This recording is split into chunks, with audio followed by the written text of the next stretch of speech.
The apartment sat quiet on the last night of the year. A single lamp cast warm light across the small living room where Marcus Reed sat alone at a table meant for two. His dinner had gone cold an hour ago, but he hadn't noticed. Through the window, distant fireworks popped and crackled over the Chicago skyline, their colors blooming and fading like promises no one intended to keep. He picked up his phone and dialed his mother's house, keeping his voice light when 7-year-old Sarah answered with a sleepy hello. He told her he loved her, told her to have sweet dreams, told her daddy was having a great time. When he hung up, the silence rushed back in. The clock on the wall showed 11:58. Then came the knock. Marcus didn't move at first. He lived in a modest building in Lincoln Park, the kind of place where neighbors nodded politely but rarely visited. At this hour on this night, a knock at his door made no sense. He pushed back from the table and crossed the room slowly, his footsteps quiet on the hardwood floor. When he opened the door, the last person he expected to see was standing in his hallway. Rebecca Sinclair wore a charcoal wool coat over what looked like expensive clothes, the kind that cost more than his monthly rent. Her dark hair was pulled back severely, and her face held that controlled expression he'd seen in company meetings, the one that revealed nothing. But something was different tonight. Her eyes moved too quickly, taking in his apartment with the sharp assessment of someone cataloging details they didn't expect to need. "Mr. Reed." Her voice was steady, but there was tension beneath it that Marcus couldn't place. "Ms. Sinclair."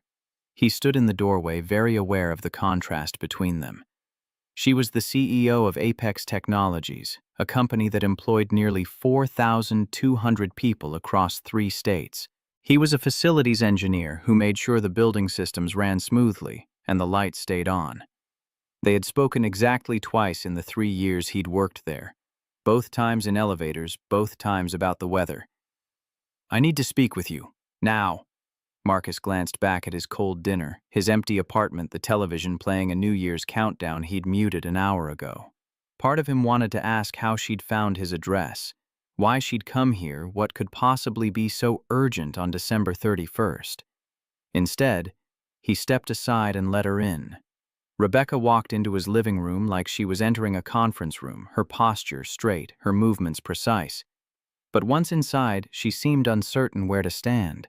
Her eyes moved from the modest furniture to the children's drawings taped to the refrigerator, from the single plate of food to the window where fireworks still painted the sky. "You have a daughter." It wasn't a question. She was looking at a photograph on the bookshelf, a picture of Marcus and Sarah at the zoo, both of them laughing at something the camera hadn't captured. "Sarah. She's 7, spending the holiday with her grandmother." Marcus didn't offer more. He'd learned early in his career that people like Rebecca Sinclair didn't make small talk, and they certainly didn't show up at employees' apartments at midnight to discuss family photos. Rebecca turned from the photograph. In the soft light of his living room, she looked younger than she did in the office, and more tired. "I apologize for the intrusion. I know this is irregular." "Irregular is one word for it.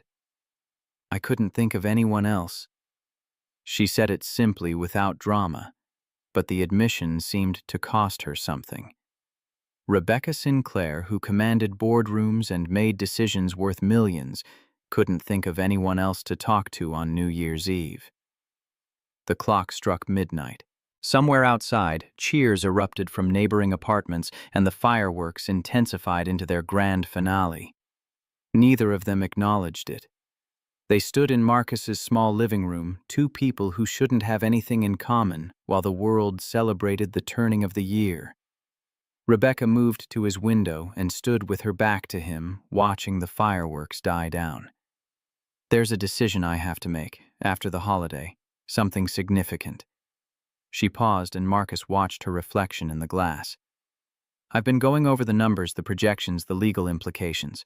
I've consulted attorneys and financial advisors and board members who tell me exactly what they think I want to hear." "And what do they tell you? That I should proceed?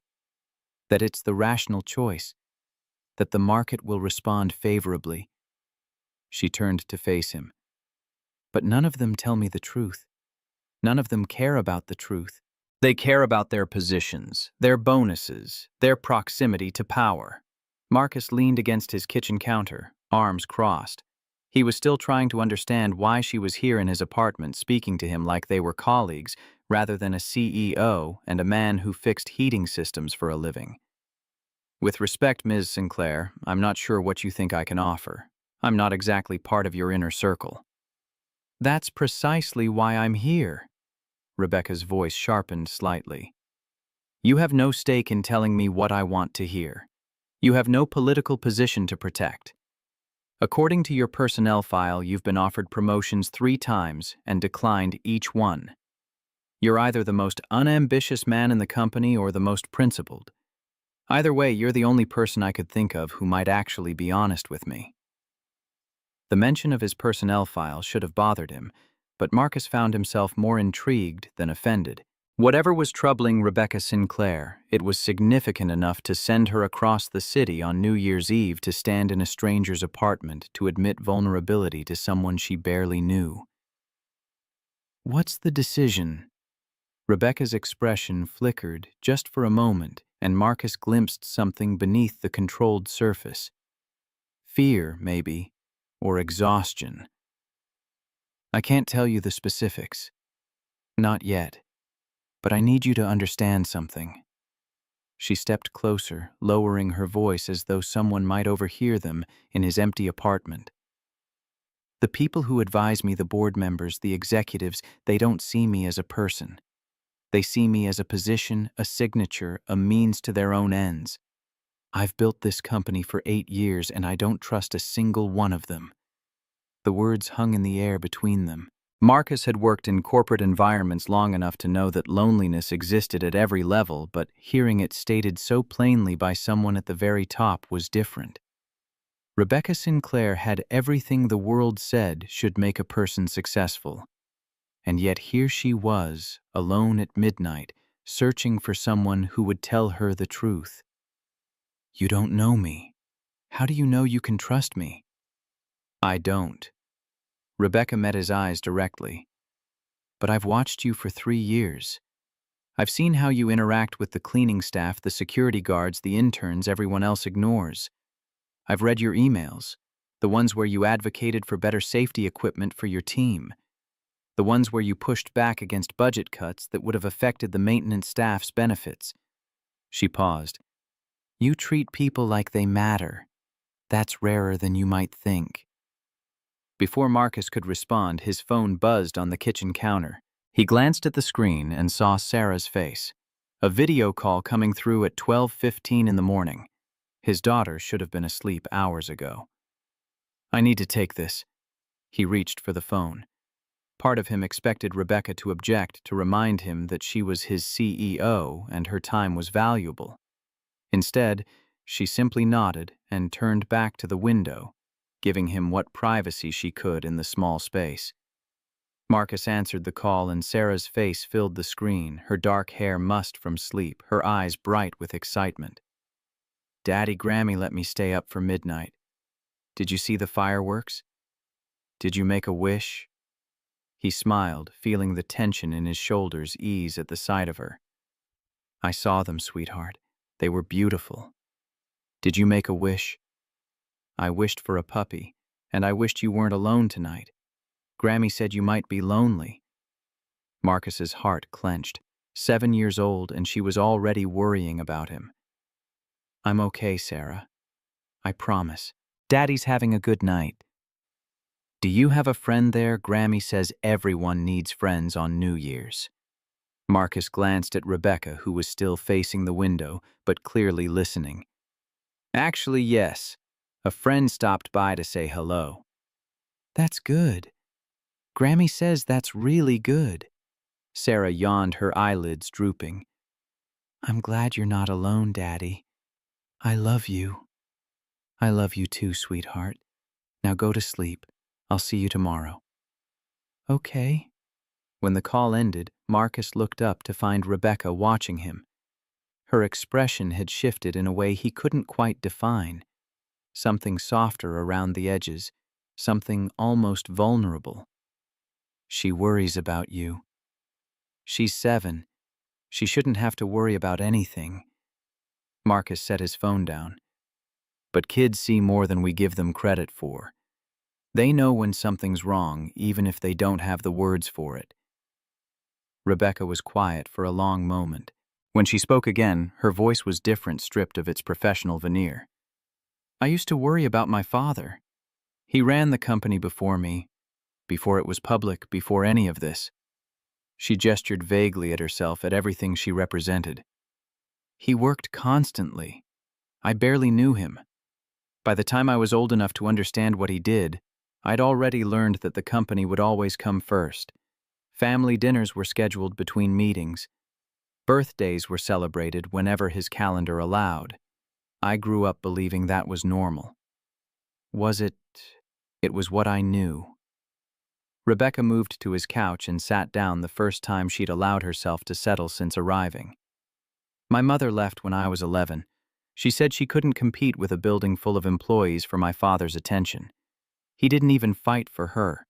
He just let her go and went back to work the next morning. Marcus didn't offer sympathy or platitudes. He simply listened, sensing that what Rebecca needed wasn't comfort, but witnessed someone to hear the truths she'd never been allowed to speak. I promised myself I'd be different. I'd make decisions based on data, not emotion. I'd treat every choice as a calculation, weighing costs and benefits, minimizing risk. I built walls around everything that might make me weak. She looked up at him, and for the first time Marcus saw the woman behind the title. But now I'm facing something that doesn't fit into a spreadsheet. The decision I have to make affects people, not just numbers. And I don't trust myself to make it correctly because I've spent so long learning not to feel anything. Marcus crossed the room and sat in the chair across from her. What is it you're afraid of? That I'll make the wrong choice because there's no one left to tell me to stop. No one who cares about anything except what I can do for them. The apartment fell silent except for the distant sounds of celebration still drifting up from the streets. Marcus thought about his own choices, the promotions he'd declined, the simpler life he'd chosen. He thought about Sarah, about the promises he'd made when her mother left, about the nights he'd spent working out the math of what mattered most. I turned down those promotions because of Sarah. Her mother left when she was 2. Just walked out one day. Said she wasn't cut out for motherhood. Marcus leaned forward. I was working 60-hour weeks back then, climbing the ladder, doing everything I was supposed to do to succeed. And then suddenly, I was alone with a toddler and none of it mattered anymore. Rebecca listened without interrupting, her attention fully focused on him. I had to choose. I could keep chasing the career hire, nannies, miss birthdays, and school plays, and all the moments you can't get back. Or I could step back, take a job that paid less, but let me be home for dinner. Be present for the things that actually matter. He met her eyes. I chose her. Every time I chose her, and I've never regretted it. But you gave up so much. The opportunity, the advancement, the money. I gave up things I didn't actually want. What I kept was what I needed. Marcus leaned forward. You asked why I declined those promotions. It's because I've sat in enough meetings to know what that world does to people. They start out wanting to make a difference, and they end up making excuses. They tell themselves the compromises are temporary, that they'll do better once they reach the next level. But the next level just brings bigger compromises, and eventually they can't remember who they were before. Rebecca's jaw tightened. You're saying I'm one of those people? I'm saying you're sitting in my living room at midnight because you're afraid you might become one. That's not the same thing. The words hung between them, heavy with implication. Rebecca stood abruptly and walked to the window again, her reflection ghostly against the glass. When she spoke, her voice was harder than before. You don't understand the pressure, the responsibility. 4,200 people depend on decisions I make. Their mortgages, their children's college funds, their retirements. If I make a mistake, I don't just lose a job. I destroy lives. And what about the decision you're facing now?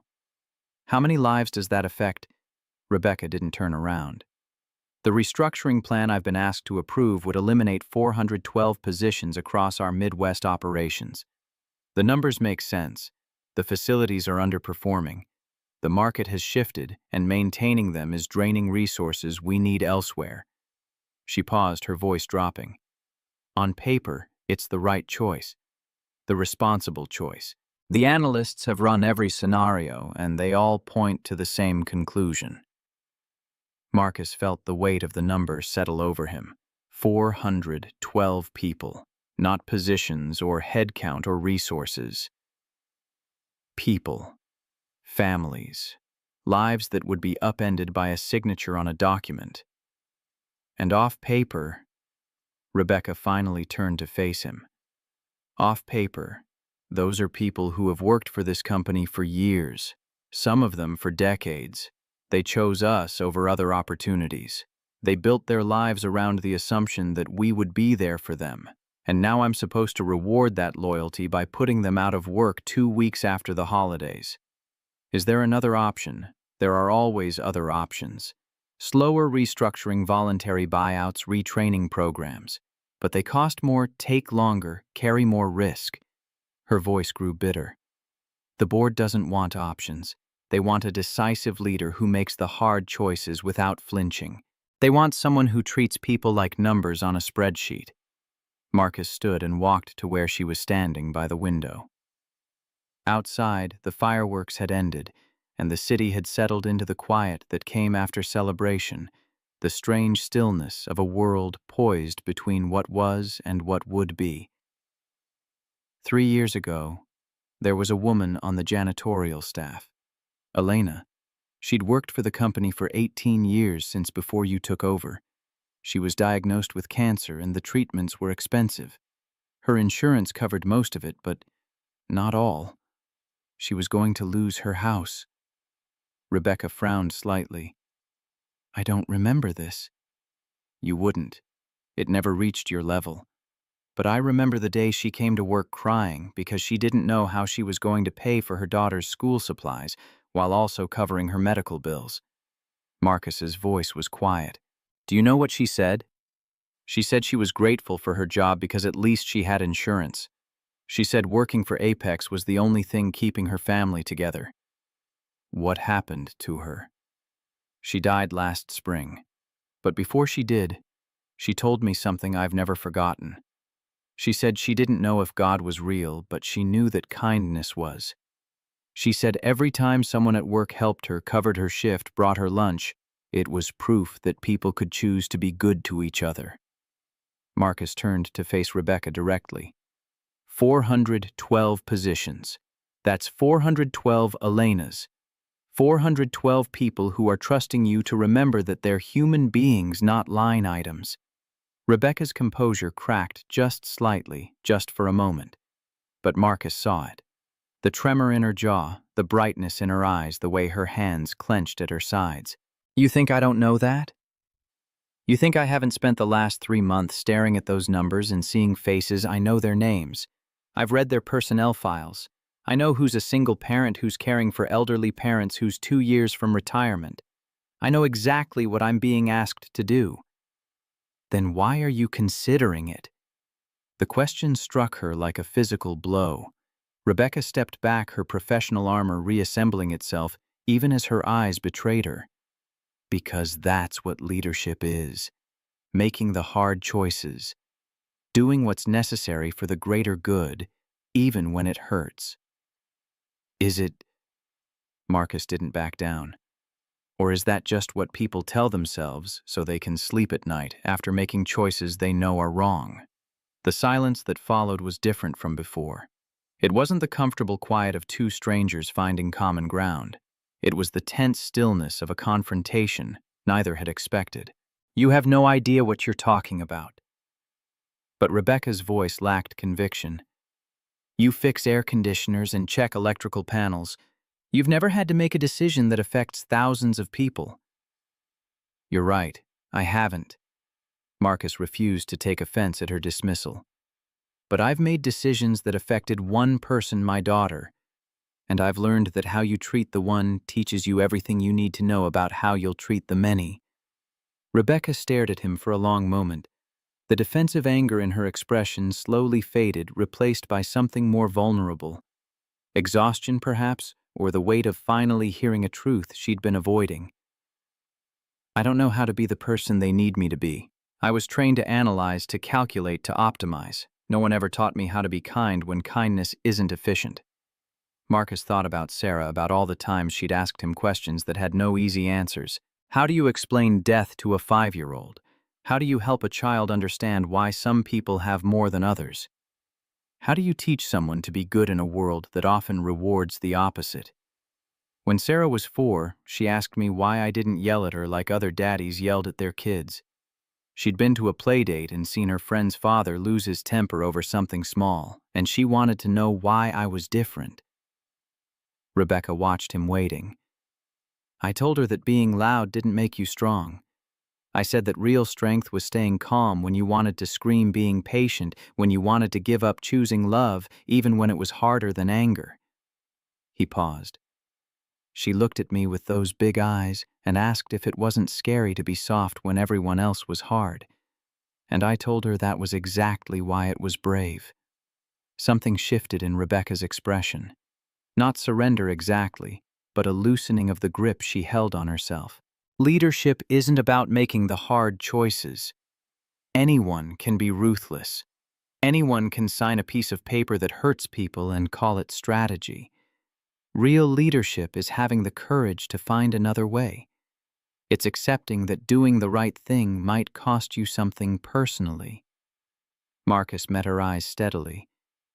"And if there is no other way, there's always another way. It might be harder. It might take longer. It might require you to fight people who are comfortable with the easy answer. But if you sign that restructuring plan, you won't just be eliminating jobs. You'll be telling every person in your company that their loyalty means nothing, that when times get tough, they're expendable. And once people believe that, you'll never get their trust back." The night had grown colder. Through the window, Marcus could see the first hints of gray in the eastern sky. They'd been talking for hours, and the new year had already begun without either of them noticing. Rebecca moved away from the window and sat back down on his couch. Her movement slower now, weighted with thought. "When I was young, I believed that if I worked hard enough, I could control everything. I could make the world make sense. I could protect myself from ever being hurt or disappointed or alone." Marcus sat across from her again, sensing that something important was happening, something she needed to say before she could move forward. "But you can't control everything. You can't protect yourself from life." She laughed softly, but there was no humor in it. "I've spent 20 years building walls, and all I've done is trap myself inside them. I'm 35 years old, and I don't have a single person I can call at midnight when I'm scared. I have employees and shareholders and board members, but I don't have anyone who knows me. Not really." "Why did you come here tonight?" "Really?" Rebecca was quiet for a long moment. When she answered, her voice was barely above a whisper. "Because I saw you in the lobby last week. You were with your daughter, picking her up from the children's holiday party, and she ran to you like you were the most important person in the world. You picked her up, and she wrapped her arms around your neck, and I could see just by looking at you that nothing else mattered. Not the job, not the company, not anything. Just her."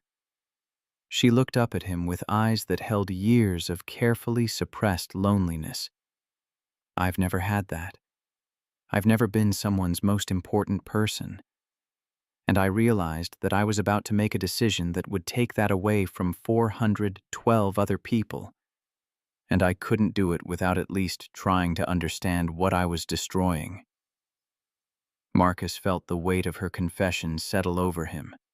He thought about all the times he'd seen Rebecca in the hallways or the elevator, always composed, always in control, always alone. He'd assumed, like everyone else, that she had a life outside the office. People who cared about her places where she could be something other than the CEO. But the truth was so much simpler and sadder. She had the company, and nothing else. If I asked you what to do, what would you tell me? Marcus considered the question carefully. He knew the easy answer, the one she probably wanted to hear. Just don't sign it. Fight for those jobs. Be the hero. But life wasn't that simple. And pretending it was wouldn't help either of them. I'd tell you that I can't make this decision for you, and no one can. You're the one who has to live with the consequences, whatever you choose. He paused, gathering his thoughts. But I'd also tell you that Sarah taught me something about trust that I never would have learned on my own. Rebecca waited, listening. When she was 5, she wanted to learn to ride a bike. She was terrified, absolutely convinced that she would fall and hurt herself, and she asked me to promise that I wouldn't let go of the bike until she was ready. What did you do? I promised. And then after about an hour of holding on, I realized that she was never going to be ready. Not because she couldn't do it, but because the fear was too big. So I had a choice. I could keep holding on forever, keeping her safe, but never letting her grow. Or I could let go and trust that even if she fell, she would get back up. You let go. I let go. And she fell. Not badly. Just a small tumble onto the grass. She cried for about 30 seconds. And then she looked at me like I'd betrayed her. And I had to kneel down and explain that sometimes loving someone means letting them struggle because the struggling is how they learn to be strong. Rebecca's eyes were bright with unshed tears. Did she understand? Not at first, but she got back on the bike, and by the end of the day she was riding on her own, laughing, like it was the best thing in the world. Marcus leaned forward. You can't protect people from every difficulty, but you can make sure that when they struggle, it's for something meaningful. That their sacrifice serves a purpose greater than a quarterly report. The gray light outside had grown stronger. The city was waking up on the first day of the year, and somewhere across town, Sarah would be waking up too ready to come home. Rebecca stood. For a long moment, she didn't speak, just stood in the middle of his living room looking at him like she was seeing him for the first time. I've built my entire life around being in control, making decisions, giving orders, never showing weakness. And tonight a man who fixes heating systems told me more truth in a few hours than I've heard in years of board meetings. Marcus stood as well. I didn't tell you anything you didn't already know. I just said it out loud. She nodded slowly. Maybe that's what I needed, someone to say it out loud. She moved toward the door, then stopped and turned back. The restructuring plan. I'm not going to sign it. What will you do instead? I don't know yet. Something harder, something that will cost me politically, maybe professionally. A ghost of a smile crossed her face. Something that means treating people like they matter. Marcus walked her to the door. In the early morning light, Rebecca looked different than she had hours ago. The tension in her shoulders had eased. The sharp edges of her expression had softened. She still looked like a CEO, still carried herself with the authority of someone used to being obeyed. But there was something else now, too. Something human. Thank you. For the honesty. For the conversation. For not treating me like a title. Thank you for trusting me with the truth. She reached for the door handle, then paused. Your daughter is lucky to have you. I hope you know that. I know. I'm lucky to have her too. Rebecca opened the door and the cold January air rushed in. She stepped into the hallway, then looked back one more time. Happy New Year, Marcus. Happy New Year, Ms. Sinclair. Rebecca, she corrected him. After tonight, I think you've earned the right to use my first name. She walked down the hallway toward the elevator, her footsteps echoing in the early morning quiet. Marcus watched until she disappeared around the corner, then closed the door and leaned against it, letting out a long breath. His phone buzzed with a text message from Sarah. Happy New Year, Daddy. Grammy says you can pick me up at 10. I love you the most. He smiled, typing back. I love you the most too, sweetheart.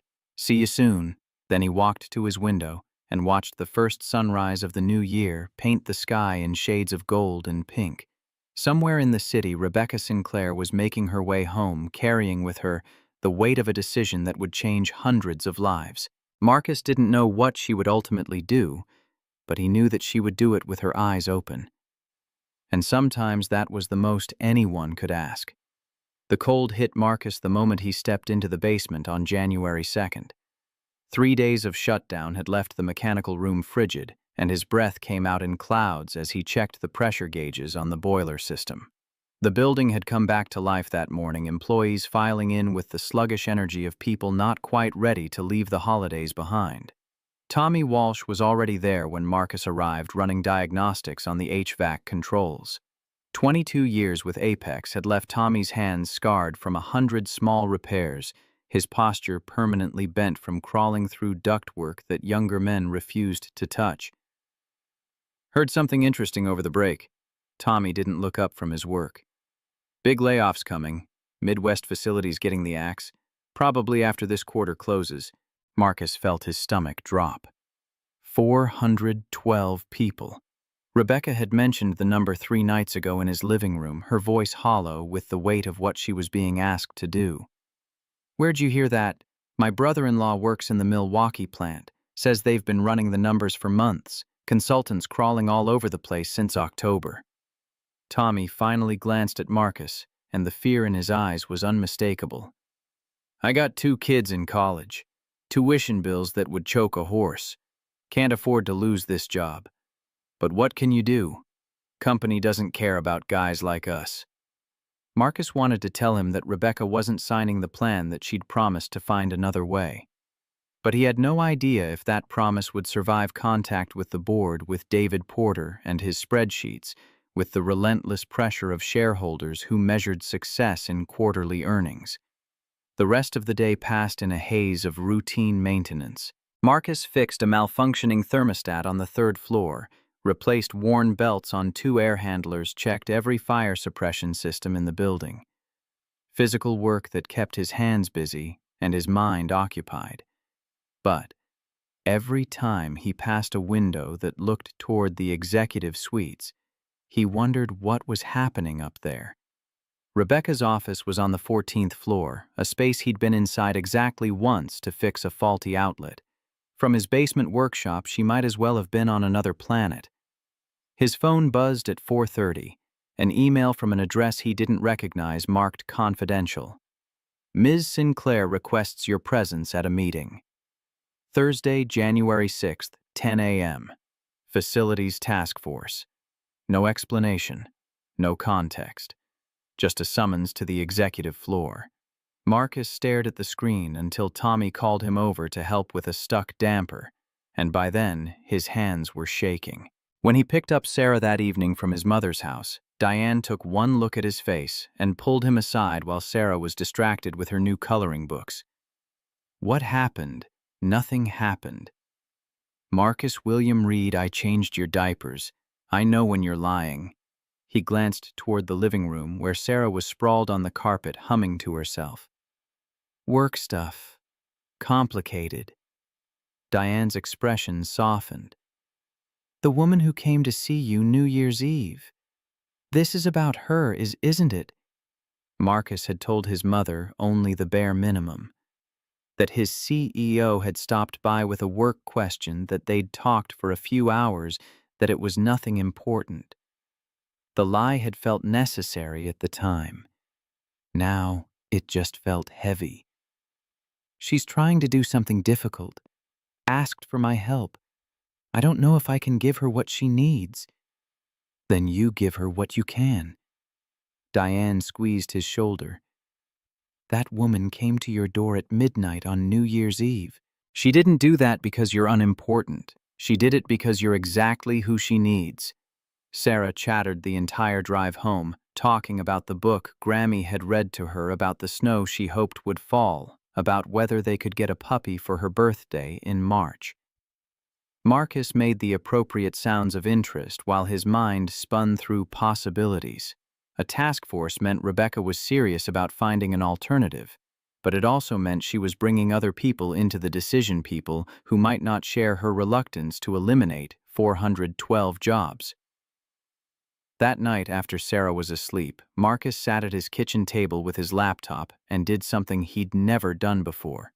He pulled up Apex's internal directory and started reading personnel files.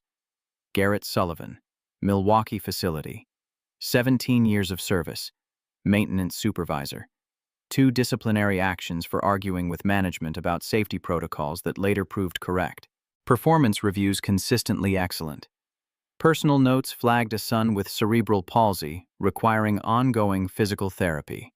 Claire Brennan, Cleveland facility, 13 years, quality control specialist, promoted twice, single parent, daughter accepted to Ohio State for fall semester. Bradley Thornhill, Detroit facility, 26 years, logistics coordinator, 2 years from retirement eligibility, no red flags, no awards, just decades of steady work. The files went on and on, each one a life, a family, a set of circumstances that would be devastated by a pink slip and a severance check. Marcus read until 3 in the morning, until the names and faces blurred together, until he couldn't tell anymore whether he was helping Rebecca or just torturing himself with information he couldn't use. Thursday morning arrived too quickly. Marcus put on his best shirt, the one he saved for parent-teacher conferences, and took the elevator to the 14th floor. The executive assistant who met him had the brisk efficiency of someone who scheduled her bathroom breaks. She led him to a conference room where Rebecca was already seated at the head of a long table. David Porter sat to her right, his suit probably worth more than Marcus's car. The CFO had the lean, predatory look of a man who'd spent his career reducing people to line items and finding them wanting. Next to him was Jennifer Cross, the COO, whose reputation for ruthless efficiency was legendary in the maintenance department. Linda Hayes from HR completed the group, her expression neutral, in the way of people paid to deliver bad news without flinching. Rebecca looked up when Marcus entered, and for just a second her composure slipped. Relief, maybe, or apprehension. Then the mask was back in place. "Mr. Reed, thank you for joining us." The formality stung more than it should have. 3 nights ago she'd sat on his couch and confessed her deepest fears. Now she was Ms. Sinclair again, CEO, and nothing more. "I'm forming a temporary task force to review our restructuring proposal. Mr. Reed will represent facilities operations. I need someone who understands the ground-level impact of our decisions." David's expression didn't change, but something cold flickered in his eyes. "With respect, Rebecca, we've reviewed this plan extensively. Every financial model points to the same conclusion. Then we'll review it again." Rebecca's voice had an edge Marcus hadn't heard before. "Mr. Reed will have full access to all documentation, personnel files, financial projections, facilities, reports, everything." Jennifer leaned forward. "This is highly irregular. He doesn't have the financial background to evaluate complex restructuring scenarios. He has something more valuable. He knows the people we're discussing." The room went quiet. Marcus could feel David's hostility like a physical presence, a wall of contempt for the man who fixed toilets and thought he had something to contribute. Rebecca opened a folder and slid it across the table. "Mr. Reed, I need you to interview 25 employees from the affected facilities, Milwaukee, Cleveland, Detroit. Ask them about their roles, their value to the company, what losing this job would mean to their families." Marcus picked up the folder. Inside were names, locations, contact information, a roadmap to other people's lives. "When do you need this?" "January 12th. We present to the board on the 15th. "That's 7 days." "I know what I'm asking." Rebecca met his eyes, and he saw the question there. "Will you do this? Can you do this?" "I'll make it work." David stood abruptly. "This is a waste of time and resources. The decision has already been made by people qualified to make it. Dragging a facilities engineer through emotional interviews won't change the mathematics." "Then you have nothing to worry about." Rebecca's voice was calm, but Marcus heard the steel beneath it. If the numbers are as clear as you say, Mr. Reed's findings will only confirm that.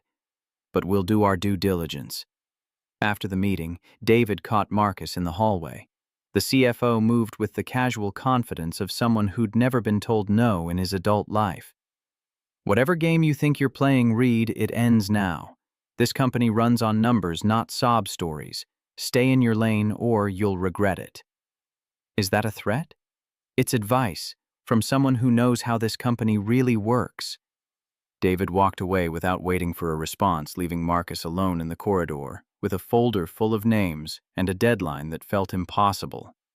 He started the interviews the next morning. The drive to Milwaukee took 3 hours through flat gray landscape and industrial sprawl.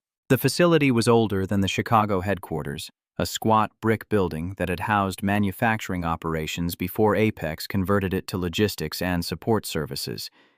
Garrett Sullivan met him at the loading dock. 48 years old, built like someone who'd spent his life doing physical work. His handshake was firm, his eyes cautious. "Corporate send you to check on us." Something like that. Marcus followed him into the boiler room, a space that felt immediately familiar. The layout was different, but the equipment was the same. Cleaver Brooks system installed in 2006, 3 air handlers serving the main floor, a maze of pipes and valves that only made sense if you'd spent years learning their language. "I know every pipe in this room, every valve, every pressure point." Garrett ran his hand along a section of copper tubing. "This system's got its quirks. Makes a clicking sound when the pressure drops below 40 psi. Smells like burnt oil when the dampers stick. I can diagnose problems before the sensors even register them." He turned to face Marcus. "My boy has cerebral palsy. Needs physical therapy 3 times a week. The insurance through Apex covers it. Private insurance would bankrupt us in 6 months." Garrett's voice stayed level, but his hands were clenched.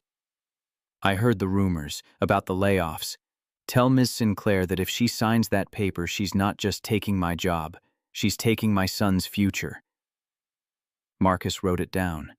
Every word, every detail, the weight of it settling into his chest like stones. Claire Brennan in Cleveland was a different kind of story. She worked quality control checking tolerances on components that passed through for distribution.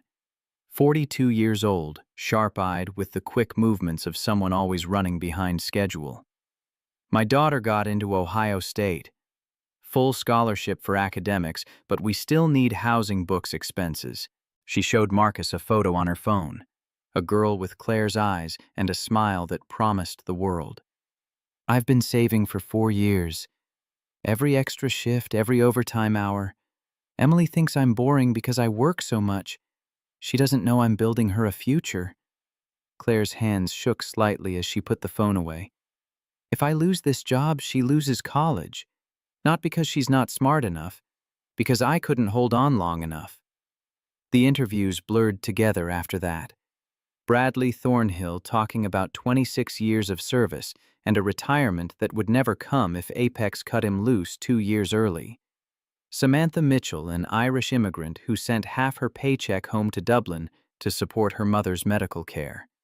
Donovan Carver, whose wife had MS and whose insurance was the only thing keeping her out of a wheelchair. Each conversation lasted an hour.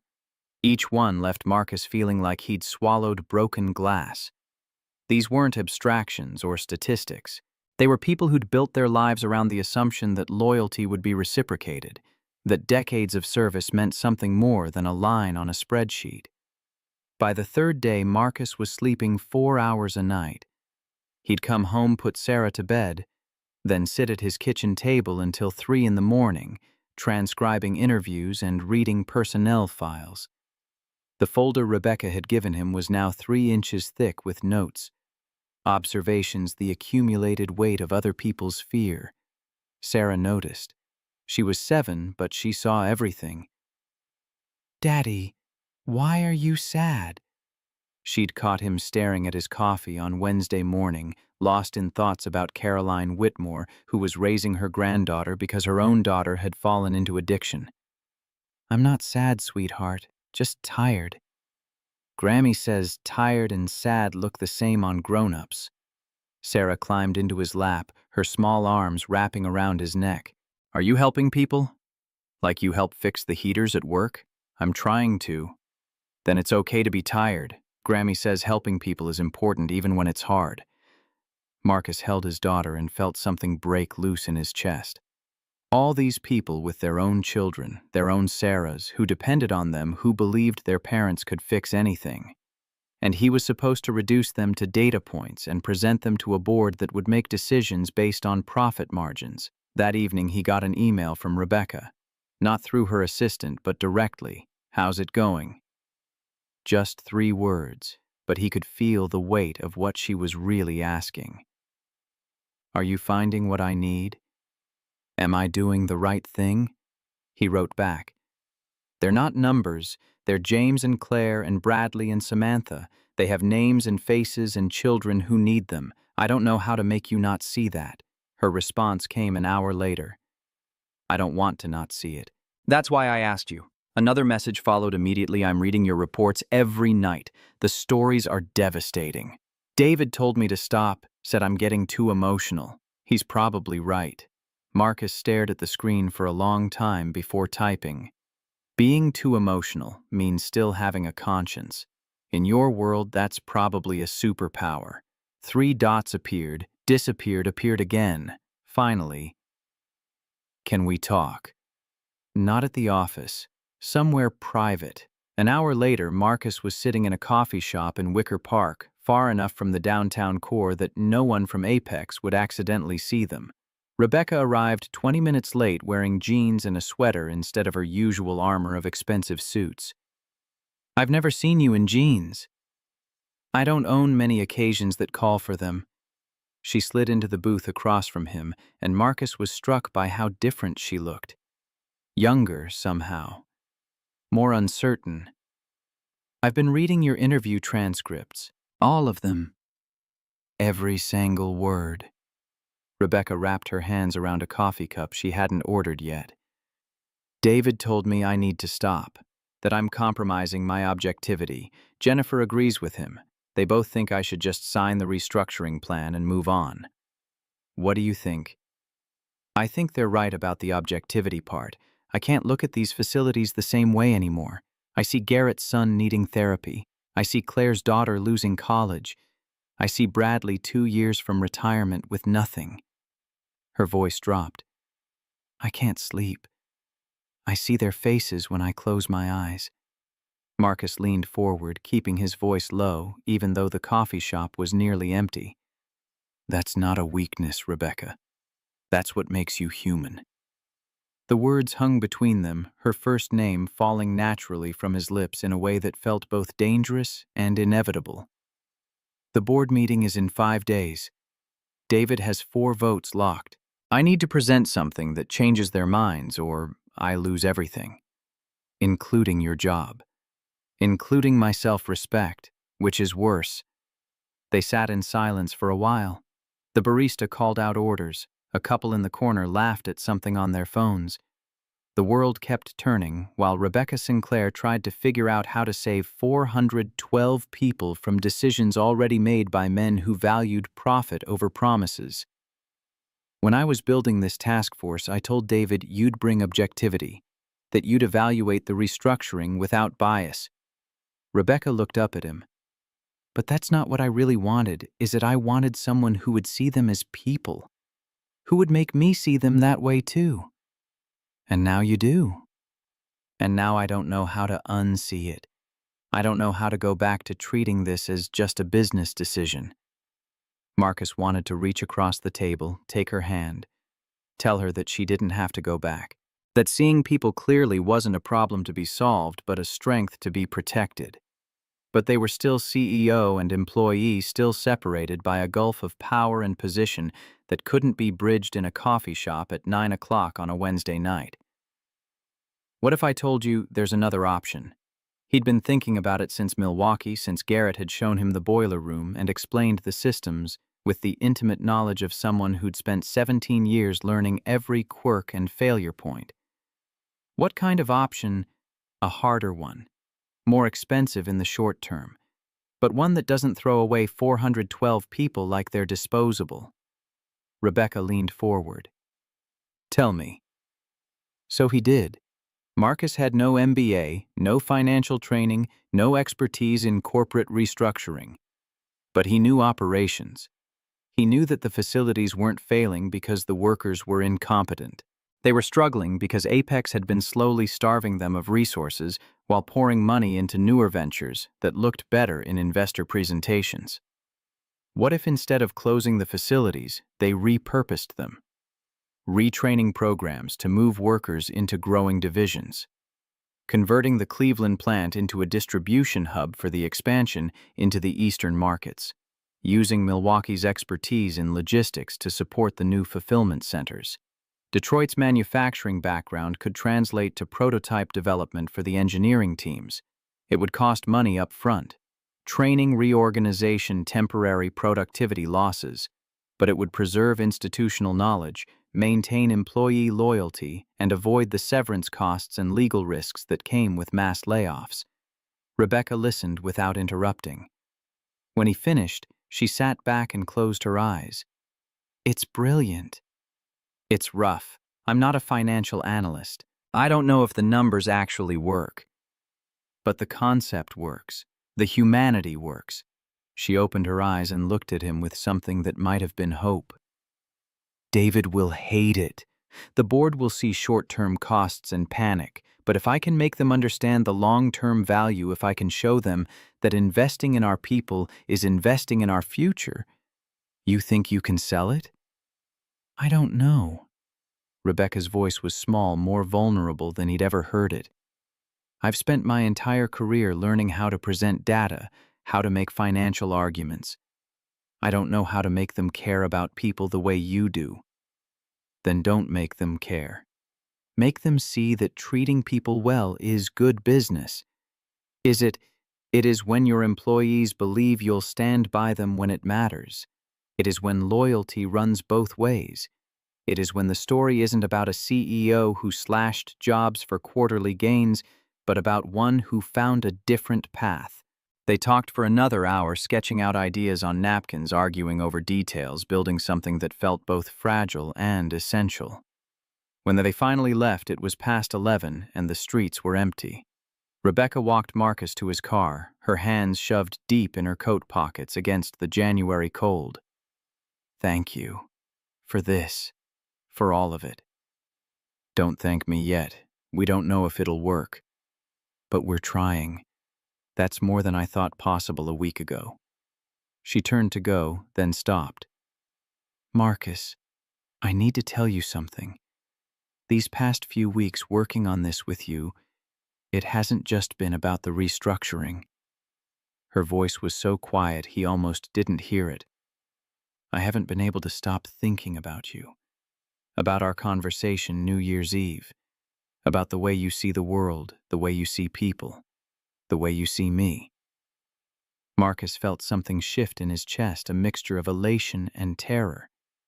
Rebecca, you're my CEO. This is complicated, maybe impossible. I know, believe me, I know, I shouldn't have said anything. She was already backing away, embarrassment flooding her face.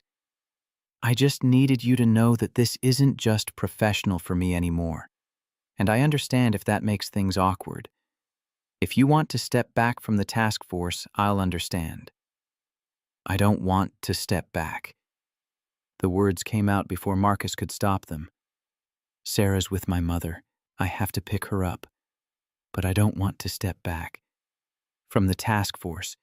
From you. They stood on the sidewalk with traffic rushing past and the city sprawling around them, two people who shouldn't fit together, but somehow did. We should talk about this. Really talk, not here. Rebecca's breath came out in clouds. Can I come over? Is that appropriate? I don't even know what the rules are anymore. I don't think there are rules for this. So Marcus drove to his mother's house and picked up Sarah, who was half asleep, and didn't question why Daddy seemed nervous. He got her settled in bed, then paced his living room for 20 minutes until the knock came. Rebecca stood in his doorway for the second time, but everything was different now. No pretense of professional distance. No carefully maintained barriers. "I don't know how to do this." She stepped inside and Marcus closed the door behind her. "I've never had a relationship that wasn't about work or power or what someone could get from me. I don't know how to just be with someone." "Then we'll figure it out together." Marcus moved closer, close enough to see the uncertainty in her eyes, the fear warring with hope. "But we need to be clear about something. Sarah comes first, always. If this doesn't work, if it gets complicated, I need to know she won't be collateral damage." "I wouldn't want it any other way." Rebecca's voice was steady. "She's part of you. I'm not interested in the parts of your life that are convenient. I'm interested in all of it." They talked until 3 in the morning. About the restructuring, yes, but also about everything else. Rebecca's father dying 2 years ago without ever telling her he was proud. Marcus's ex-wife showing up drunk at Sarah's school play and having to be escorted out by security. The small moments that shaped them, the scars that never quite healed, the dreams they'd stopped admitting they had. When Rebecca finally left, the sky was lightening toward dawn. She paused at the door, her hand on the frame. "If the board finds out about us, they'll use it against me. David will say I'm compromised, that I'm making emotional decisions. Are you? Yes. But they're the right decisions. For the first time in years, I'm making choices I can live with." She smiled, and it transformed her face. "That's worth whatever it costs." The next morning, Marcus's phone rang at 7. David Porter's number flashed on the screen. "I know what you're trying to do, Reed. I've seen the reports you're filing, the alternative restructuring proposal. It's naive and it's expensive and it won't work." "Then you have nothing to worry about." "Don't be clever. You're playing in a league you don't understand. Back off or I'll make sure you regret it." The line went dead.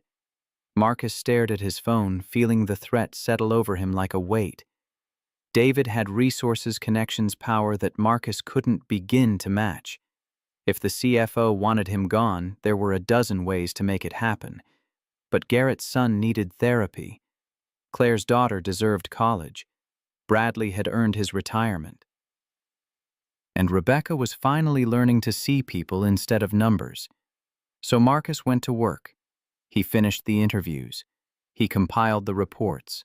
He spent every free moment refining the alternative proposal, running numbers he barely understood, building a case for why treating people with dignity was worth the cost.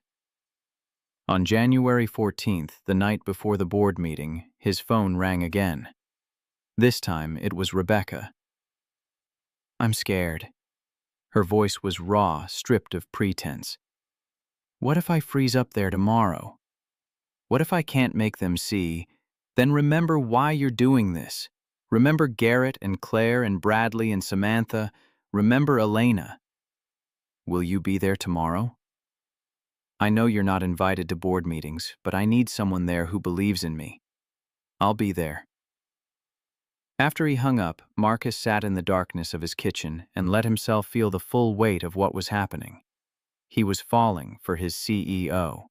He was standing between 412 people and unemployment. He was about to walk into a boardroom where he had no power, no voice, no protection. Sarah found him there an hour later. "Daddy, are you scared?" She climbed into his lap, her arms around his neck. "A little bit. Grammy says being scared and brave is the same thing. You just do it anyway." Marcus held his daughter and thought about all the ways she'd taught him to be better than he was. About the courage it took to let go of the bike and trust someone to get back up. About how love meant believing in people even when it was terrifying. "You're right, sweetheart. Grammy's very smart." The next morning, Marcus put on the same suit he'd worn to his father's funeral 5 years ago. It was the best thing he owned, and it still wasn't good enough for a boardroom full of people who made his annual salary in a week. But he went anyway. Because Rebecca had asked him to. Because 412 people deserved someone to fight for them. Because sometimes being brave meant showing up even when you knew you were outmatched. The boardroom was everything Marcus had imagined, and worse. Floor-to-ceiling windows overlooked Chicago's financial district, a view that probably cost more than his entire apartment building. The conference table was some dark wood that gleamed under recessed lighting, surrounded by leather chairs that whispered money with every creak. 9 board members sat in those chairs, each one radiating the confidence of people who'd spent their lives being right about things that mattered to shareholders. Marcus recognized a few faces from company communications. David Porter at one end, his expression already set in disapproval. Rebecca at the other, her spine rigid with tension that only Marcus could read. The assistant who'd let him in gestured to a chair along the wall. Not at the table. An observer's position, someone permitted to witness but not participate. Rebecca stood, and the room quieted. She was wearing her armor again, a navy suit that cost more than Marcus made in a month. Her hair pulled back in the severe style that made her look older and untouchable. But he could see the tremor in her hands as she reached for the remote control. "Good morning. As you know, we've been reviewing our restructuring proposal for the Midwest operations." The first slide appeared. 4 facilities marked for closure, 412 positions eliminated, $52 million in projected annual savings. "This is the plan our financial team has recommended. The numbers are sound. The facilities in question have been underperforming for 18 months. Market conditions have shifted, and maintaining these operations represents an inefficient allocation of resources." Margaret Caldwell, a woman in her mid-60s with steel-gray hair and eyes that missed nothing, leaned forward. "We've reviewed these projections extensively. The savings are substantial. What's changed? Rebecca clicked to the next slide, and the room shifted. Instead of spreadsheets, photographs appeared. Garrett Sullivan in his boiler room, Claire Brennan at her quality control station, Bradley Thornhill coordinating shipments in Detroit. "Over the past 2 weeks, I asked Marcus Reed from our facilities team to interview 25 employees from the affected operations, not to evaluate their productivity metrics or performance reviews, but to understand what these jobs mean to them." David's expression darkened. "Rebecca, with respect, we've already made this decision. Employee sentiment, while unfortunate, doesn't change the mathematics." "You're right. It doesn't change the math." Rebecca's voice had an edge Marcus had never heard before. "But it should change how we think about that math. These 412 positions represent 412 families. People who've given us decades of service. People who built their lives around the assumption that loyalty would be reciprocated." She clicked through more slides, each one a story Marcus had collected. Garrett's son needing therapy, Claire's daughter losing college, Bradley's retirement evaporating 2 years early, Samantha sending money home to Ireland, Donovan's wife with MS, Caroline raising her granddaughter alone. The board members shifted uncomfortably. This wasn't how restructuring presentations were supposed to go. You showed the numbers made, the case voted. You didn't make it personal. "I'm not presenting this to manipulate you emotionally. I'm presenting it because I believe we're making a mistake. Not just morally, though that matters, but strategically." Rebecca took a breath, and Marcus could see her gathering courage. "Marcus has developed an alternative proposal. It costs more in the short term, but it preserves institutional knowledge, maintains employee loyalty, and positions us for long-term growth rather than short-term gains." David stood abruptly. "This is absurd. We've spent months on financial analysis, and now you want to overturn it based on interviews with hourly workers. I want us to consider whether there's a better way." "There isn't. We've exhausted every option." "No. You've exhausted every option that fits your preferred narrative." The temperature in the room dropped 10 degrees. Board members exchanged glances. CEOs didn't challenge their CFOs in public, not if they wanted to keep their jobs. Rebecca gestured toward Marcus. "Mr. Reed, would you explain your proposal?"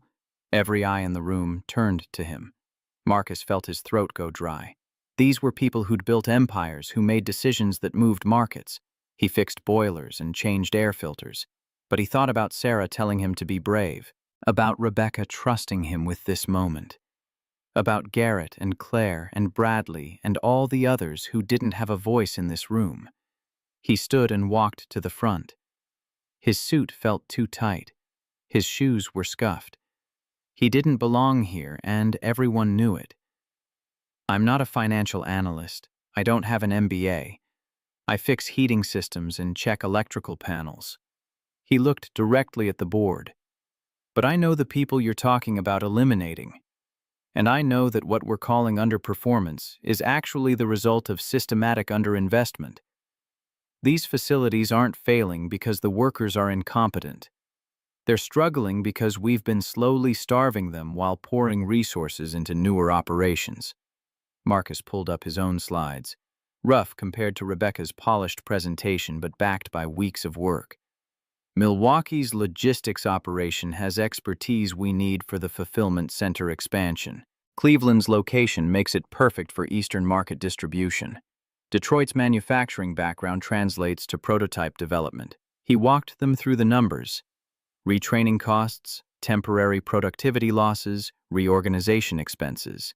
Then the long-term projections. Retained expertise, maintained loyalty, avoided severance, and legal costs. These people know this company better than any consultant we could hire. They're not assets we need to liquidate. They're investments we need to develop. David's voice cut through the room. This is exactly the kind of sentimental nonsense that destroys companies. We make decisions based on data, not feelings. Marcus turned to face the CFO. When's the last time you walked through those facilities, talked to the people who keep them running? That's not my job. Maybe that's the problem. The silence that followed was electric. You didn't challenge executives in their own boardroom. You didn't question their competence in front of their peers. But Marcus had nothing to lose except a job he'd already decided wasn't worth keeping if it meant being complicit in destroying 412 lives. Margaret Caldwell's voice broke the tension. I started at this company 40 years ago as an administrative assistant. Worked my way up through operations, through management, eventually to this board. She looked around the table. I remember when leadership knew our names, when decisions about people weren't just about optimizing spreadsheets. Mr. Reed's proposal isn't perfect, but it represents something we've lost. The understanding that our employees are human beings, not line items. She met Rebecca's eyes. I vote yes on the alternative restructuring plan. We should be better than this. The next 2 hours were brutal. Board members arguing, running calculations, challenging every assumption in Marcus's proposal. David marshaled his forces, 3 other board members who saw only short-term costs and quarterly earnings pressure. But Margaret held firm. 2 others swayed by her argument or moved by the photographs of real people with real lives joined her. That left Frederick Ashworth, the oldest board member friend of Rebecca's father, keeper of institutional memory. He'd been silent through the entire presentation, his weathered face unreadable. Finally, he spoke, his voice carrying the weight of 3 decades on this board. I knew your father, Rebecca. Watched him build this company from nothing. He made a fortune. He also destroyed his family, destroyed himself. Frederick looked around the table. I've been on this board long enough to see us make many profitable decisions that I'm not proud of. Decisions that made shareholders happy and made me ashamed to look at myself in the mirror. He straightened in his chair. Maybe it's time we made a decision we can be proud of. I vote yes on Ms. Sinclair's alternative plan. The final tally was 5-4. Rebecca's proposal passed by a single vote. David stood immediately, his face flushed with anger. This is a mistake. When it fails, I'll be calling for new leadership. He walked out without waiting for dismissal, 2 of his allies following. The remaining board members filed out more slowly, some congratulating Rebecca, others silent with disapproval. Finally, only Marcus and Rebecca remained in the enormous room. She was still standing at the head of the table, staring at her hands as though they belonged to someone else. We did it.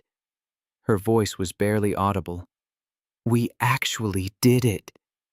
Marcus moved toward her, hyper-aware that the glass walls of the boardroom were visible to anyone passing in the corridor outside. You did it. You made them see. No. Rebecca looked up, her eyes bright with unshed tears. We did it. I couldn't have without you. She took a step closer, and Marcus felt the air change between them. They were alone in a room designed for public performance, separated by 30 feet of mahogany table and every rule about workplace relationships and power dynamics. Marcus, I need to tell you something. Rebecca's hands moved to her sides, clenching and unclenching. These past 2 weeks working with you, it hasn't been just about the restructuring. I can't stop thinking about you, about the way you see the world, the way you see people, the way you see me.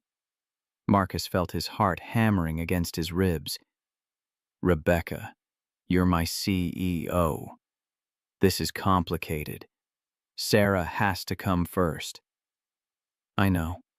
I wouldn't want it any other way. She moved closer, close enough that he could smell her perfume, something subtle and expensive.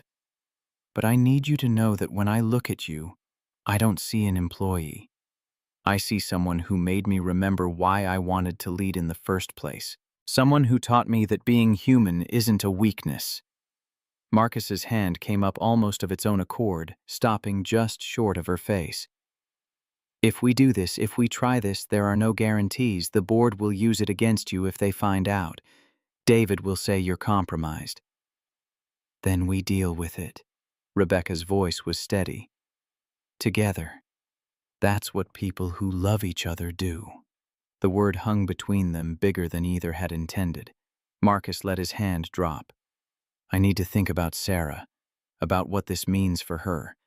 I can't just jump into something without considering how it affects her life. I understand. Rebecca stepped back, professional distance reasserting itself, even as her eyes betrayed disappointment. Take whatever time you need. I'll be here.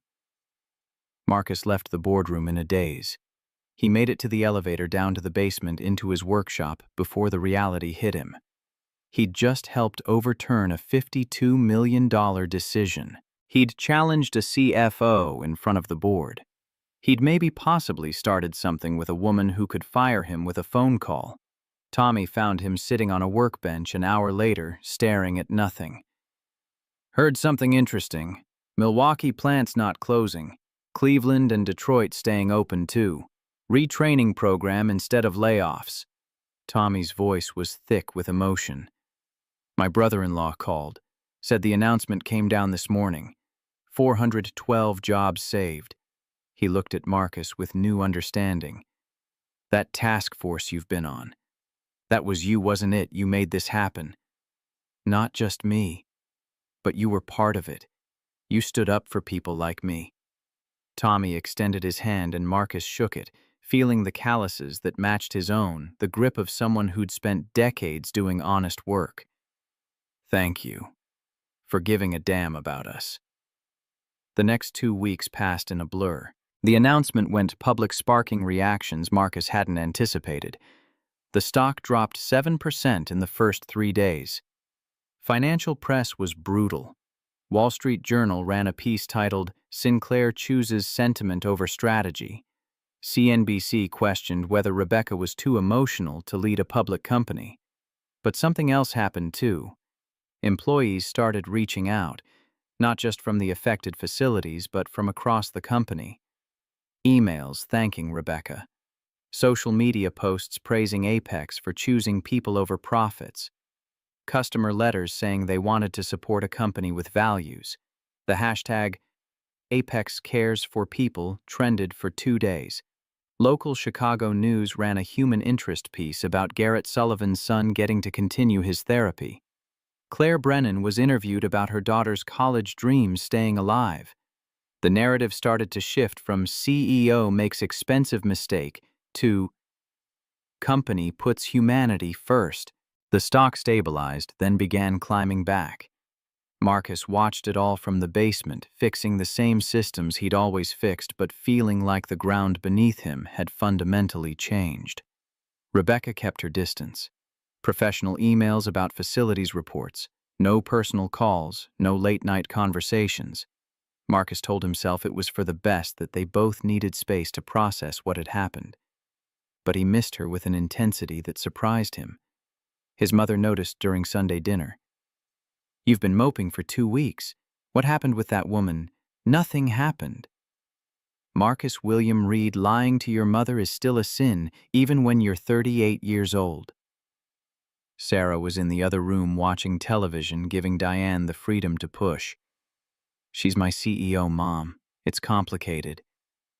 "Love is always complicated. That's not a reason to run from it." "I have Sarah to think about." Sarah needs a happy father, not a martyr who's too scared to take a chance. That night, after putting Sarah to bed, Marcus found himself staring at his phone. Rebecca's contact information right there. One call could change everything, or ruin everything. Sarah appeared in his doorway, rubbing sleep from her eyes. "Daddy, why are you sad again?" "Come here, sweetheart." He pulled her onto his lap. "Daddy's not sad exactly, just thinking about grown-up stuff." "Is it about Ms. Sinclair, the CEO lady?" Marcus froze. "Why would you think that?" "Because you smile when you talk about her, but then you look sad. Like you want something, but you're scared to want it. 7 years old, and she could read him better than anyone." "Do you like her?" "Daddy? Like Grammy liked Grandpa?" "Maybe. Is that okay?" Sarah considered this with the seriousness of someone weighing important matters. "Grammy says you taught me to be brave. Like when I learned to ride my bike and I was scared, but you told me being scared and brave was the same thing." She looked up at him with eyes that saw too much. "So be brave, Daddy. I want you to be happy." After Sarah went back to bed, Marcus sat in the darkness for another hour. Then he picked up his phone and dialed before he could change his mind. Rebecca answered on the second ring. "Marcus." Just his name, but he could hear everything in it. Hope, fear, the same uncertainty he felt. "Can we talk? Really talk. Not about work, about us." "When?" "Now, tonight. Can you come over? I'll be there in 30 minutes. She arrived in 25 wearing jeans again and a sweater that made her look like someone's girlfriend instead of someone's CEO. Marcus let her in, and they stood awkwardly in his living room, all the easy intimacy of their previous conversations replaced by nervous awareness. "I've been thinking about what you said, about Sarah coming first. You're right to be careful." Rebecca wrapped her arms around herself. "I don't have experience with this, with relationships that aren't transactional, with caring about someone more than I care about my own convenience." "I'm scared too." Marcus moved closer. "Scared of what this means for my job, for Sarah's stability, for everything we've built. But I'm more scared of not trying, of letting fear make my decisions." "So what do? We go slow. We keep it private until we figure out what this is. We put Sarah first always, and we promise to be honest with each other even when it's hard." Rebecca closed the distance between them. "I can do that. I want to do that. There's something else." Marcus took a breath. "If the board finds out and uses it against you, if David makes this ugly, I need to know you'll fight. Not just for me, for us. Because I'm not interested in being someone's secret shame." "You could never be that." Rebecca reached up her hand, finally making contact with his face. "You're the person who taught me how to be human again, how to see people instead of numbers, how to lead with something other than fear." Marcus leaned into her touch. "And you're the person who trusted me enough to be vulnerable, who let me see past the armor, who chose to be brave even when everything in your training told you to play it safe." They kissed, then gentle and uncertain and perfect. When they pulled apart, Rebecca was crying. "I've never felt this before. I didn't think I was capable of it.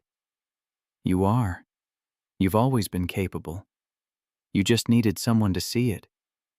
They spent the rest of the night talking about logistics and boundaries and how to navigate a relationship that violated every HR policy ever written, about Sarah and when Rebecca should meet her properly, not as the CEO who stopped by on New Year's, but as someone important to Marcus, about the board and David and how to protect what they were building from people who would use it as a weapon. When Rebecca finally left as dawn was breaking, they stood at the door like teenagers afraid to say goodbye. This is going to be hard. Rebecca's hand lingered in his. People will judge us, question your motives, my judgment.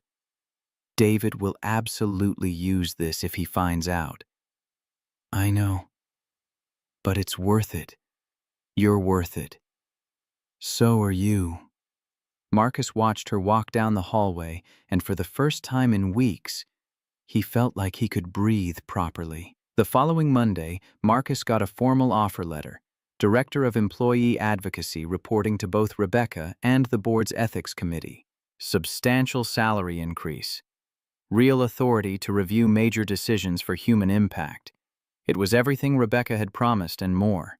He accepted immediately, then spent 3 days in meetings learning the scope of his new role. He'd have input on restructuring decisions, benefit changes, facility investments, a voice for the people who usually had none. Tommy clapped him on the back when the announcement went out. From fixing boilers to directing policy. That's something. Same work, different altitude. No, it's different work. But it's the right work. For you and for us. 6 weeks later, Marcus brought Sarah to Lincoln Park Zoo on a Saturday afternoon. Rebecca was already there sitting on a bench near the penguin exhibit, looking nervous in a way he'd never seen her. Okay, remember what we talked about. Ms. Sinclair is Daddy's friend. She's going to spend the afternoon with us. Just be yourself. Sarah nodded seriously, then caught sight of Rebecca and pulled free of Marcus's hand, running ahead with the fearless energy of children who hadn't learned to be cautious yet. Hi. Are you Daddy's girlfriend? Rebecca's eyes went wide, flicking to Marcus for guidance. I'm Rebecca. Your dad's told me a lot about you. He talks about you too. Says you're smart and brave and you helped save people's jobs. Sarah grabbed Rebecca's hand without hesitation. Come on, we have to see the elephants. Daddy says they're your favorite. Marcus followed as his daughter dragged his girlfriend toward the elephant habitat, chattering about school and her friend Emma and the book she was reading about marine biology. Rebecca listened with complete attention, asking questions that showed she was actually interested, not just being polite. At the elephant exhibit, Sarah pressed against the glass, watching the massive animals move with surprising grace. Daddy says elephants remember everything.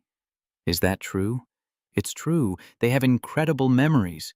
They remember their families, the places they've been, the people who were kind to them. Sarah considered this. Like Daddy remembers Mommy leaving, even though he doesn't talk about it. The question hung in the air, too big for an afternoon at the zoo. Rebecca knelt down so she was eye level with Sarah. Sometimes we remember hard things because they taught us important lessons. Your daddy learned how to be strong for you, how to choose what matters most. And now he's choosing you too, if that's okay with you. Sarah studied Rebecca with the serious evaluation of a 7-year-old who understood more than adults gave her credit for. Do you make him happy? I'm trying to. Is that enough? I guess we'll see. Sarah turned back to the elephants, the conversation apparently concluded. Marcus caught Rebecca's eye over his daughter's head and saw relief mixed with something that might have been love. They spent 3 hours at the zoo. Sarah warmed gradually, sharing her thoughts on everything from prairie dogs to polar bears. Rebecca asked about her favorite subjects in school, what she wanted to be when she grew up, whether she really wanted a puppy, or if that was just something all 7-year-olds said. By the time they stopped for ice cream, Sarah was holding Rebecca's hand as naturally as she held her father's. "You're not scary like I thought CEO ladies would be." Rebecca nearly choked on her chocolate cone. "I'm glad. I was worried you'd think I was boring." "You're not boring. You saved Garrett's son. Daddy told me about him, about how his therapy would stop if people lost their jobs." Sarah looked up at Rebecca with absolute certainty. "That makes you a hero, like superheroes but with business stuff instead of capes." Later, after dropping Sarah at Diane's house, Marcus and Rebecca sat in his car watching the sunset. "She's amazing. You're doing an incredible job with her. She likes you. That's not easy. She's been protective of me since her mother left. I meant what I told her. I'm trying to make you happy. Both of you." Marcus took her hand. "You're succeeding." By March, they'd fallen into a rhythm. Weekday lunches that looked professional but felt intimate. Dinners at his apartment after Sarah was asleep. Weekend outings where they pretended to be a normal couple instead of a CEO and an employee navigating a relationship that could destroy both their careers. The quarterly board meeting brought reality crashing back. Rebecca's restructuring alternative was showing results. Employee retention up 43%, customer satisfaction climbing. The facilities they'd saved were meeting their transition targets. But David Porter wasn't finished. He called for a review of Rebecca's decision-making process, questioning whether personal relationships had influenced her judgment. He didn't name Marcus specifically, but the implication was clear. Margaret Caldwell shut him down. "Ms. Sinclair's restructuring plan is exceeding projections. Employee morale is at a 5-year high.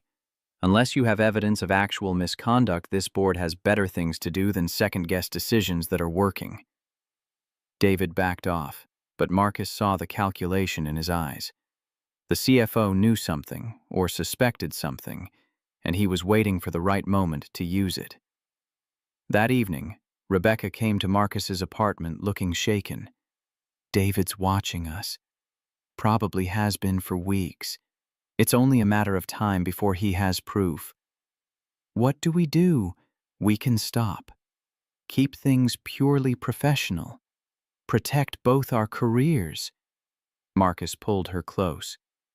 "Or we can stop hiding. Tell the board, tell HR, let them make their rules and we'll follow them. But we do it on our terms, not because David forced our hand." "That's career suicide for both of us." "Maybe. Or maybe it's the truth. And truth has a way of mattering more than we think." Rebecca rested her head against his chest. "I'm not ready to give you up." "Then don't."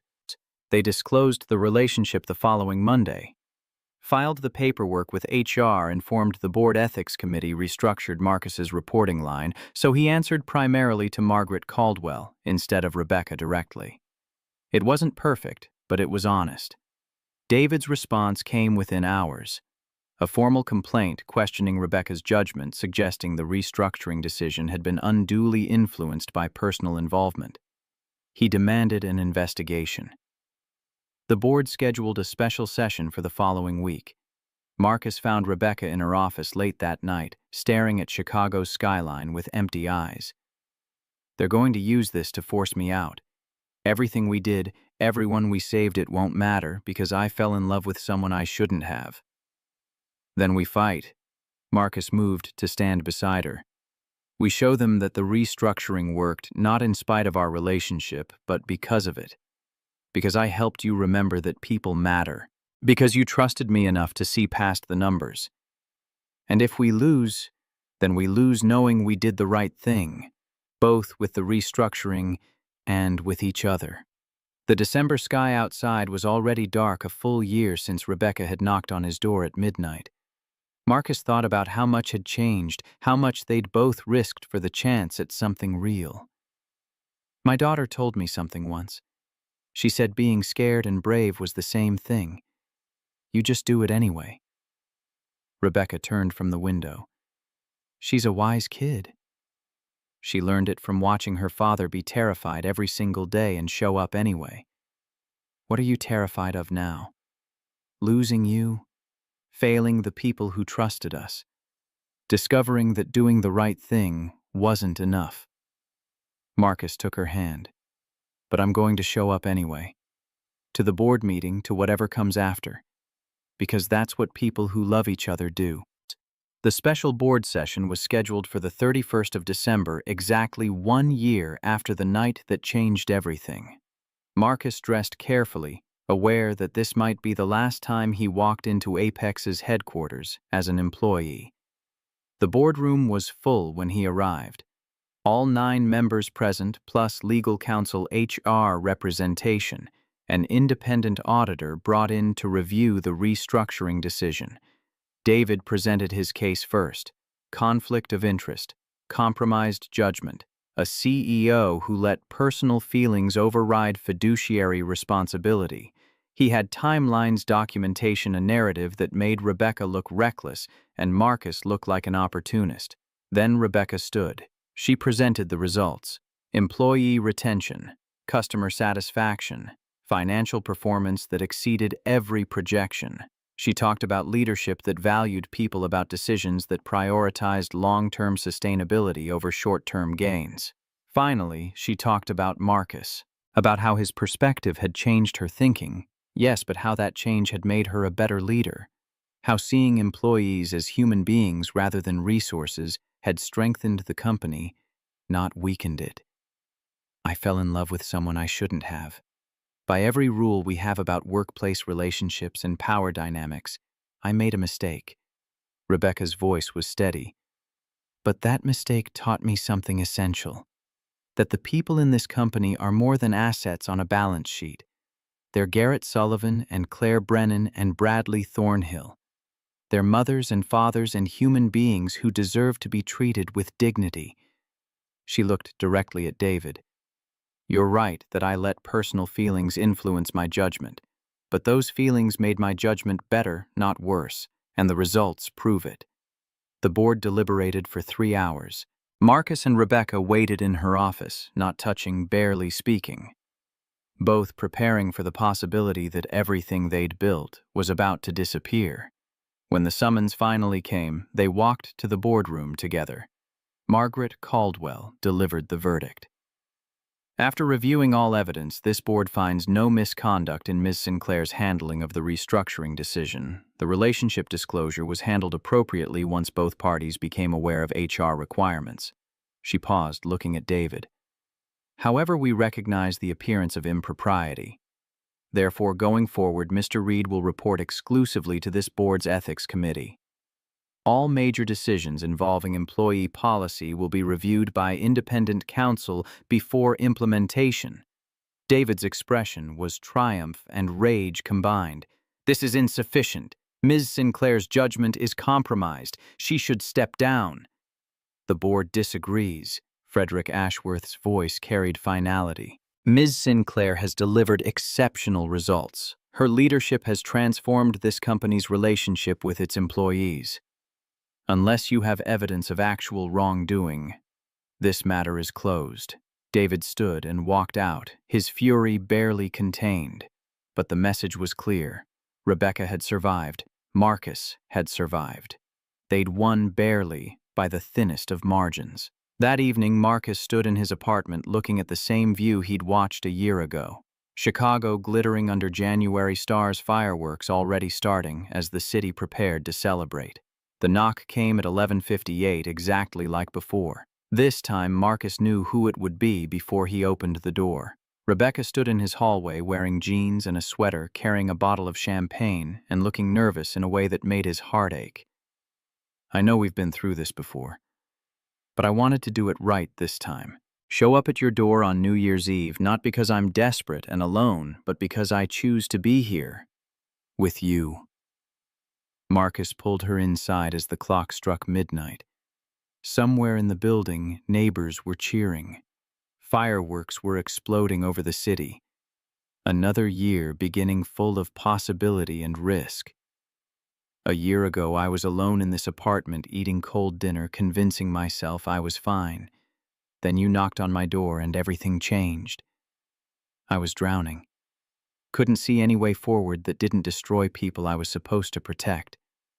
Rebecca set down the champagne and moved into his arms. You taught me how to be human again, how to lead with something other than fear, how to believe that doing the right thing actually mattered. They kissed as the fireworks painted the sky outside two people who'd fought their way through every obstacle to reach this moment. A small voice interrupted from the hallway. Grammy let me stay up for midnight. Sarah stood in her bedroom doorway, rubbing sleep from her eyes. Diane appeared behind her, apologetic. She insisted. Said she needed to see both of you. Sarah ran to them, wrapping her arms around both Marcus and Rebecca together. Happy New Year, Daddy. Happy New Year, Rebecca. Grammy says family should be together for New Year's. Rebecca's eyes filled with tears as she looked at Marcus over Sarah's head. I never thought I'd have this. Family. Love. People who mattered more than work. You have it now. Marcus held both of them close. And we're not letting go. They opened the champagne and poured sparkling cider for Sarah. Diane joined them, and for the first time in longer than Marcus could remember, his apartment felt full. Not just of people, but of possibility, of the kind of happiness that came from choosing to be brave even when it was terrifying. Later, after Sarah had fallen asleep on the couch and Diane had gone home, Marcus and Rebecca stood at the window watching the last fireworks fade. Thank you for knocking on my door. Thank you for answering. Rebecca leaned against him, solid and real, and finally, his. A year ago, I couldn't name a single person who knew me. Not really. Now I have you, and Sarah, and something that feels like a life instead of just a career. A year ago, I was convinced I'd chosen safety over everything else, that playing it small was the only way to protect my daughter. Marcus turned her to face him. You taught me that sometimes the bravest thing you can do is risk everything for something that matters. The city settled into post-midnight quiet. Another year, another chance. They'd saved 412 jobs. They'd found each other. They'd learned that doing the right thing was worth whatever it cost. And standing in that window with the woman he loved and his daughter sleeping peacefully nearby, Marcus finally understood what Sarah had been trying to tell him all along. Being scared and being brave were the same thing. You just showed up anyway. You knocked on doors at midnight. You fought for people who couldn't fight for themselves. You loved with everything you had, even when the world said you shouldn't. And sometimes, if you were very lucky, love knocked back.